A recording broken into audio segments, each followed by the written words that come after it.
नमस्कार दोस्तों, देखिए आपका स्वागत है हमारे YouTube channel Ramkrishna Kheda science teacher पर। और आज जो विज्ञान के जो आपका चैप्टर लेके आए हैं वह है आपका कि प्रतिरक्षी। प्रतिरक्षी की बनावट कैसी होती है और वह प्रतिरक्षी हमारा शरीर के अंदर कार्य कैसे करता है। तो देखिए, ये जो प्रतिरक्षी की आकृति है एक वाई स्वरूप होती है, बिल्कुल वाई स्वरूप। जिस तरीके से अंग्रेजी का वाई डिजिट होता है उसी प्रकार प्रतिरक्षी की बनावट होती है। और ये जो स्थल है ये घूमता है, जिस तरीके से अपना दरवाजा होता है उसमें जो किवाड़ लगा हुआ होता है उसी तरीके से उसे हम कब्जा बोलते हैं हिंदी में। बिल्कुल, इसको भी हम हिंज या कब्जा कहते हैं। अगर हिंज या कब्जे की परिभाषा निकाली जाए तो हम इससे कह सकते हैं कि प्रतिरक्षी का वह भाग वायु स्वरूप जब प्रतिरक्षी होता है तो वायु स्वरूप उद्गम स्थल को, जहां से कि ये दोनों अलग अलग होते हों, इस तरीके से इसे हम हिंज या कब्जे कहते हैं। और हिंज या कब्जे का कार्य होता है कि प्रतिरक्षी को मूवमेंट देना, गति देना। तो ये आपका दो श्रृंखलाएं होती हैं पॉलीपेप्टाइड श्रृंखला की। एक के अंदर 440 जो बाहरी होती है पॉलीपेप्टाइड श्रृंखला, उसमें 440 एमिनो अम्ल होते हैं, जबकि हल्की होती है उसमें 220 एमिनो अम्ल उपस्थित होते हैं। तो इस तरीके से ये ऊपर जो है, जो ये जुड़ा हुआ है वायु उद्गम स्थल से, ये आपका भारी पॉलीपेप्टाइड श्रृंखला होगी, जबकि नीचे की हल्की पॉलीपेप्टाइड श्रृंखला है। इन दोनों के बीच में प्रतिजन, जो कि बाहरी रोगाणु है हमारा, जो हमारे शरीर को हानि पहुंचाने का कार्य करता है, उन दोनों को इसके अंदर फंसा लेता है ये, और फंसा करके नष्ट कर देता है। इस प्रकार से ये कार्य करता है। और दोनों जो प्रतिरक्षी हैं इनका जो जुड़े हुए होते हैं, तो ये सल्फाइड डाई बंध के द्वारा, डाई सल्फाइड बंध के द्वारा आबंधित होते हैं। आबंधित का मतलब है कि ये जुड़े हुए होते हैं आपस में इस प्रकार से। तो इस तरीके से ये प्रतिरक्षी की बनावट हुई। ये भारी श्रृंखला होगी जिसके अंदर 440 एमिनो अम्ल होंगे। यह हल्की पॉलीपेप्टाइड श्रृंखला है जिसमें 220 एमिनो अम्ल होंगे। इसी प्रकार से ये हो जाएगा। ये इन दोनों का प्रतिजन क्रियास्थल है। प्रतिजन क्रियास्थल का मतलब है कि ये इस तरीके से कार्य करेगा, जैसे ही प्रतिजन आएगा इसमें, जिसे कि इनको लगेगा कि ये हमारे शरीर को हानि पहुंचा सकता है, उसे ये इसके अंदर ले लेंगे। और इसके अंदर लेकर के ये दोनों को फिर, ये चूंकि ये हिंज होता है, इसके अंदर मूवमेंट होता है, और मूवमेंट जैसे डाउन होता है तो इसके अंदर फंस जाता है इस खांच में, और इस तरीके से उसे नष्ट करते हैं। इसके बाद देखिए अगला जो, इससे अगला जो बिंदु है हमारा RH फैक्टर होगा। तो RH फैक्टर की खोज किसने की?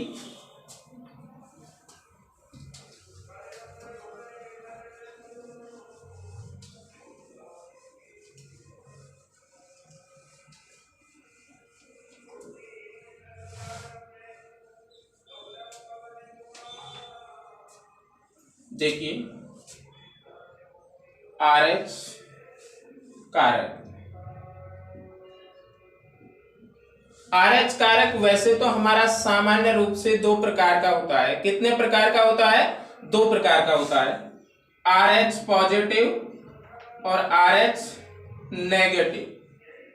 RH पॉजिटिव और RH नेगेटिव। RH पॉजिटिव जो है हमारा RH कारक, हमारे इस पृथ्वी के अंदर जितनी भी कुल आबादी है मानव की, उसमें लगभग 85% RH पॉजिटिव होता है और वैसे 15% RH नेगेटिव होता है। RH positive 85% and RH negative 15% in present human body. RH कारक, तो इस प्रकार से जो RH कारक है, सामान्य रूप से मैंने बता दिया आपको कि सामान्य रूप से दो प्रकार का होता है, RH positive, RH negative. RH positive, RH negative.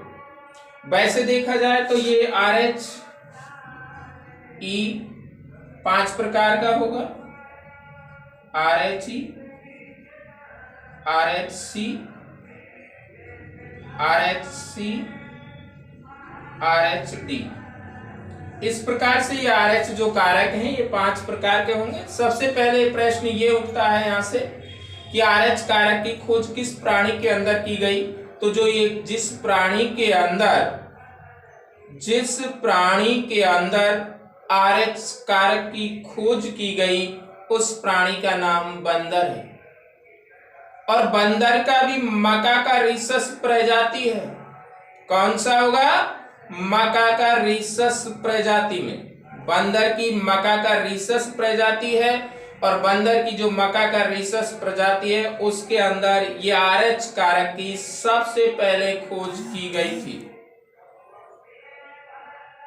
RH कारक की सबसे पहले खोज मकाकारिसस के अंदर की गई, जो कि एक बंदर प्रजाति है।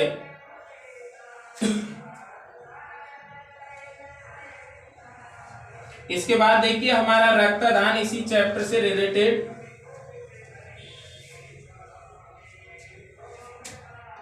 रक्तदान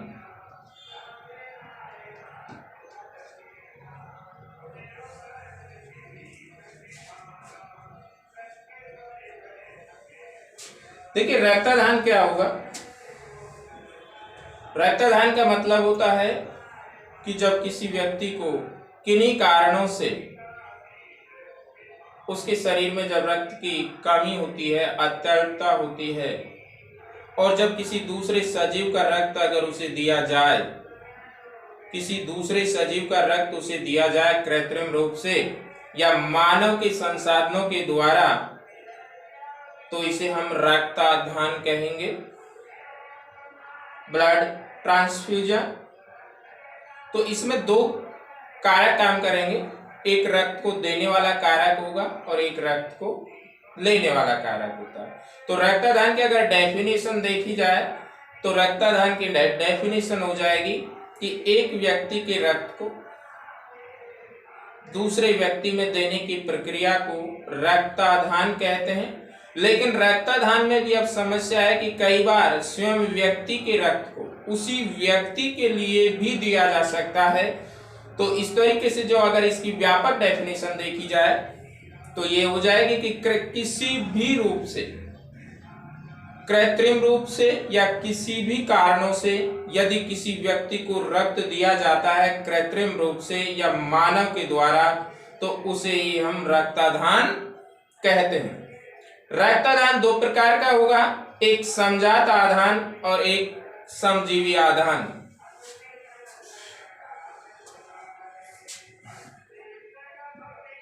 समजात आधान और समजीवी आधान।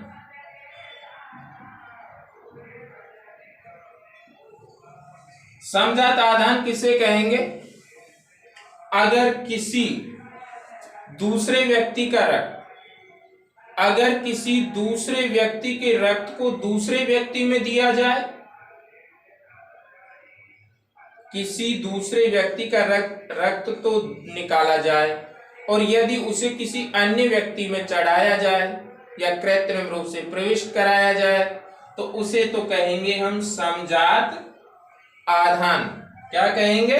समजात आधान। लेकिन अगर उसी व्यक्ति का रक्त उसी व्यक्ति को दिया जाए, उसी व्यक्ति का रक्त अगर उसी व्यक्ति को दिया जाए तो उसे हम समजीवी आधान कहते हैं, उसे हम समजीवी आधान कहते हैं। अब समजात आधान, अगर दूसरे व्यक्ति का रक्त किसी दूसरे व्यक्ति को दिया जाता है तो उसे हम समजात आधान कहेंगे। लेकिन अगर उसी व्यक्ति का रक्त उसे ही दिया जाए तो इसे हम समजीवी आधान कहते हैं। क्या कहेंगे? समजीवी आधान कहेंगे। अब इसके बाद रक्तदान की आवश्यकता क्यों होती है? देखिए क्या क्या कारक हैं जिनके कारण रक्तदान की आवश्यकता हमें पड़ती है। देखिए, सबसे पहला कारण है जहां रक्तदान की आवश्यकता होती है, चोट लगने के कारण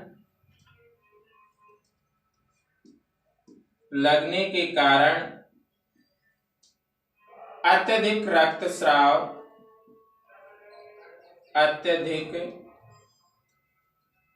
रक्तस्राव होने पर। तो पहला कारण आया आपकी समझ में कि रक्तदान, अगर प्रश्न पूछा जाएगा हमसे तो प्रश्न ये होगा कि रक्तदान की आवश्यकता क्यों होती है। चाहो तो आप क्वेश्चन लिख सकते हो, रक्तदान की आवश्यकता क्यों होती है।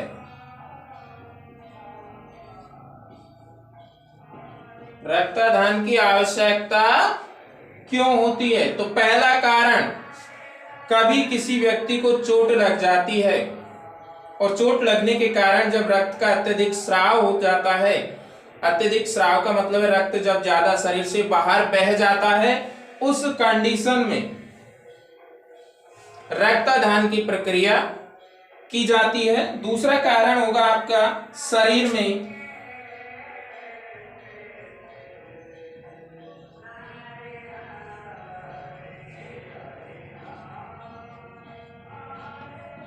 गंभीर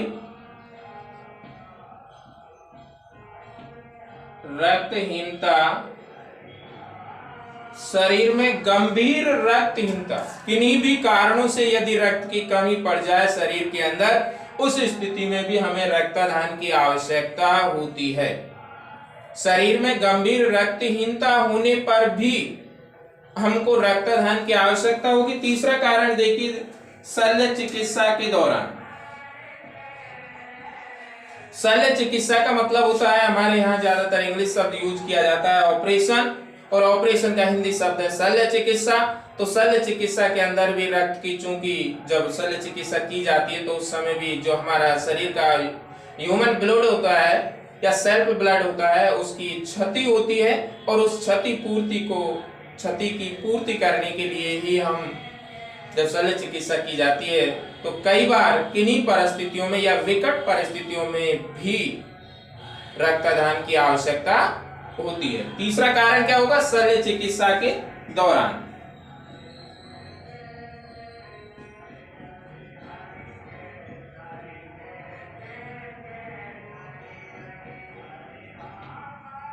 शल्य चिकित्सा के दौरान तो 3 कारण ये हो गए। चौथा कारण है रक्त में बिंबाणु की अत्यल्पता। रक्त में बिंबाणु की अत्यल्पता। रक्त में बिंबाणु, बिंबाणु का मतलब होता है इंग्लिश में प्लेट्स कहते हैं, प्लेटलेट्स, लेकिन हमारे आम बोलचाल में जहां हम जिस एरिया को कवर करते हैं वहां प्लेटलेट्स है इसका शुद्ध नाम, लेकिन प्लेट कह देते हैं सिंपल भाषा में। तो ये वो प्लेट नहीं है, बाकी प्लेटलेट्स है। तो कई बार जैसे डेंगू, चिकनगुनिया, इन जैसे बुखारों के अंदर कई बार हमारे शरीर के अंदर जो रक्त के 3 कोशिकाएं हैं, आरबीसी, डब्ल्यूबीसी, प्लेटलेट्स या बिंबाणु, तो तीसरे प्रकार की जो कोशिकाएं होती हैं रक्त के अंदर, जब इनकी कमी हो जाती है तो उस कंडीशन में भी रक्तदान की हमें आवश्यकता होती है। 5वां कारण होगा हीमोफीलिया के रोगियों।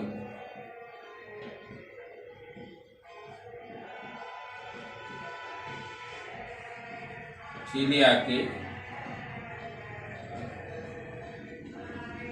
रोगियों, हीमोफीलिया के रोगियों। तो जो हीमोफीलिया के रोगी हैं उन्हें भी कई बार इस प्रकार की आवश्यकता होती है कि उनका रक्त का ट्रांसफर किया जाता है, उस रक्त को शरीर से बाहर निकाल के उसमें नया प्रविष्ट कराया जाता है कृत्रिम रूप से। तो इस प्रकार से रक्तदान की जो क्यों आवश्यकता होती है, प्रमुख अन्य और भी कई कारण हैं, लेकिन जो मुख्य कारण है वो मैं आपके सामने रख रहा हूँ। 5 कारण मुख्य मेरी समझ के अनुसार हैं। तो पहला कारण जब चोट लगने के कारण जब अत्यधिक रक्त का स्राव हो जाता है, उस स्थिति में भी हमको रक्तदान की आवश्यकता होती है। दूसरा कारण, शरीर में अगर गंभीर रक्तहीनता है, शरीर के अंदर गंभीर रक्तहीनता है, तो उस स्थिति में भी हमें रक्तदान की आवश्यकता होती है। शल्य चिकित्सा के दौरान, शल्य चिकित्सा का मतलब मैं आपको समझा चुका हूं कि अंग्रेजी में ऑपरेशन शब्द है, हमारे आम बोलचाल में भी इसे इंग्लिश के शब्द का ही यूज किया जाता है ऑपरेशन, जबकि उसकी वास्तविक हिंदी शल्य चिकित्सा है। तो उस समय भी हमारे रक्तदान की आवश्यकता होती है। रक्त में बिंबाणु की अत्यल्पता, जब रक्त के अंदर प्लेटलेट्स या बिंबाणु की कमी हो जाती है, तो उस स्थिति में भी इसकी हमें आवश्यकता होती है रक्तदान की। और हीमोफीलिया के रोगियों, हीमोफीलिया के रोगियों को भी इसकी आवश्यकता होती है रक्तदान की। इससे अगला देखिए,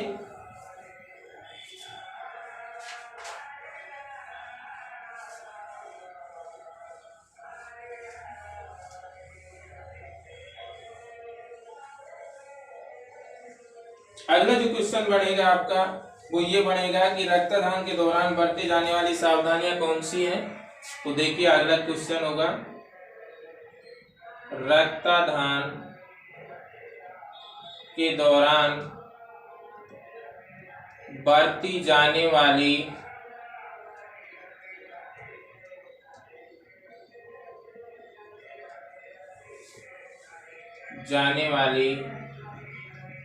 सावधानियां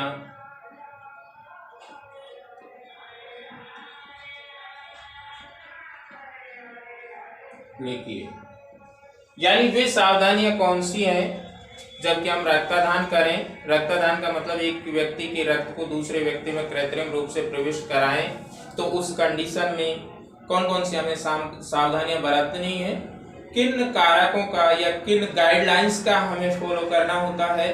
तो पहली है आपकी रक्तदान के दौरान अगर हम करें, देखिए पहला होगा आपका दाता व रोगी, दाता व रोगी में ABO प्रतिजन का मिलान।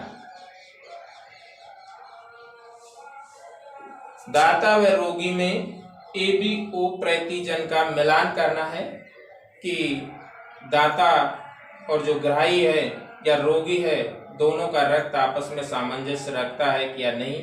कहीं इनमें ऐसा तो नहीं कि प्रतिरक्षण या रक्त समूहन की प्रक्रिया हो जाए जिससे कि कारण बजाय हमें फायदे के नुकसान झेलना पड़े। तो सबसे पहले दाता और रोगी दोनों का जो रक्त वर्ग होता है, ABO का मतलब होता है AB और O, ये 4 वर्ग हैं हमारे रक्त के और चारों का मिलान किया जाए। यदि रोगी का रक्त इस प्रकार से है कि दाता के रक्त को स्वीकार कर लेता है, तभी उसे दिया जाएगा। पहली सावधानी यह हमें विशेष कर बरतनी होगी। दूसरी सावधानी देखिए इसके बाद, जो दाता होता है, दाता के रक्त को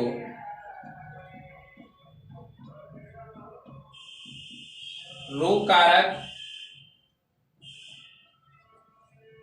या हानिकारक, रोग कारक या हानिकारक ना होने की जांच करना, ना होने की जांच करना,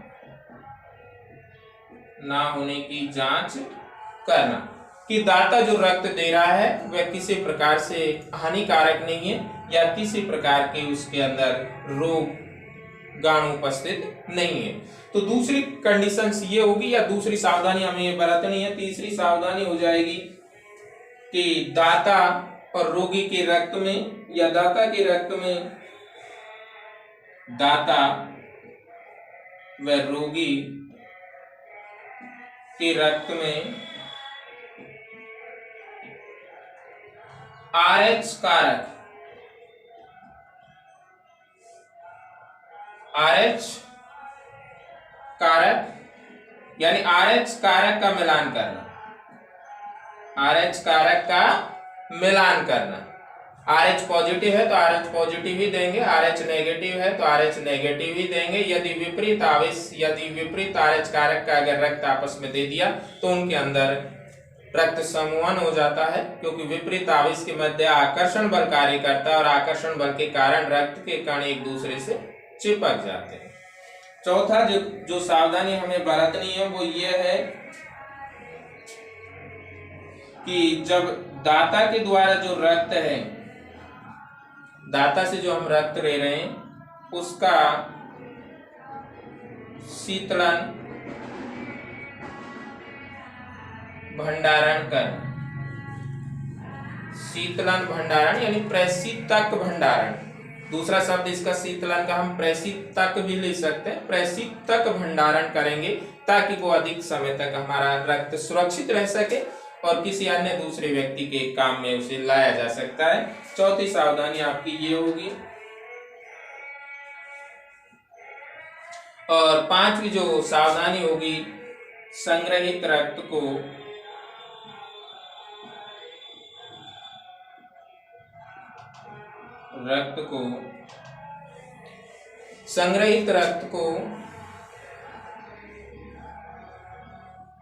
संदूषित या प्रदूषित होने से बचाना, संदूषित या प्रदूषित